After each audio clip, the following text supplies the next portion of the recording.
పదవున్నా లేకపోయినా ప్రజల్లోనే అదే ఆ నాయకుడిని అక్కడ బలంగా నిలబెట్టింది. రేపల్లెలో అనగాని కల నెరవేరినట్లేనా? మరో పార్టీకి అవకాశం లేకుండా నియోజకవర్గాన్ని కంచుకోటగా మార్చుకుంటున్నారా?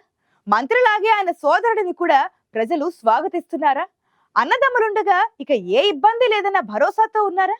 అక్కడంతా ఆయన అనుకున్నట్లే జరుగుతోందా?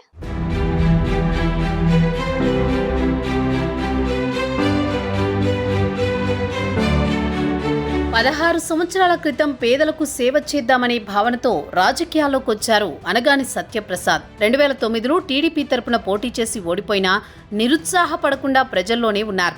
ఎవరికి ఏ కష్టం వచ్చినా అండగా ఉంటూ రేపల్లె నియోజకవర్గంలో తిరుగులేని నాయకుడిగా ఎదిగారు అనగాని. అక్కడి నుంచి 2014, 2019, 2024 ఎన్నికల్లో వెనక్కి తిరిగి చూసుకోకుండా వరుస విజయాలు సాధించారు. అనగానికి పార్టీ ఎంత అండో పార్టీకి అనగాని కూడా కొండంత అండ అనిపించుకున్నారు. అధినేత ఇంట్లో కుటుంబ సభ్యుడిలా మారిపోయారు.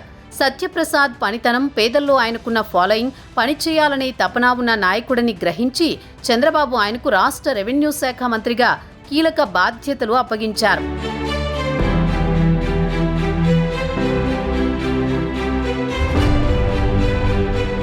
రేపల్లె ప్రజలతో అనగాని అనుబంధం గురించి ఎంత చెప్పుకున్నా తక్కువే.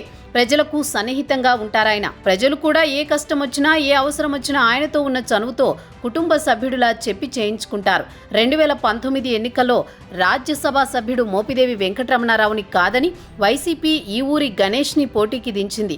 పెద్దగా పోటీ ఇవ్వలేక గణేష్ చేతులెత్తేయడంతో వైసీపీ శ్రేణులు డీలా పడ్డాయి. అయితే ప్రభుత్వం అధికారంలోకి రావడంతో మోపిదేవి మంత్రిగా, ఎమ్మెల్సీగా, తర్వాత రాజ్యసభ సభ్యుడిగా పదవులిచ్చి పెద్దపీట వేసింది వైసీపీ అధిష్టానం. అయినా మొన్నటి ఎన్నికల్లో పార్టీ ఓడిపోవడంతో రాజ్యసభ పదవికి రాజీనామా చేశారు మోపిదేవి. ఇన్నేళ్లు రేపల్లెలో అనగాని వైసీపీ నుంచి ప్రత్యర్థిగా ఉన్న మోపిదేవి కూడా టీడీపీలో చేరాలని నిర్ణయించుకున్నారు. దీంతో రేపల్లె నియోజకవర్గంలో ఎదురులేని నాయకుడిగా నిలిచారు అనగాని.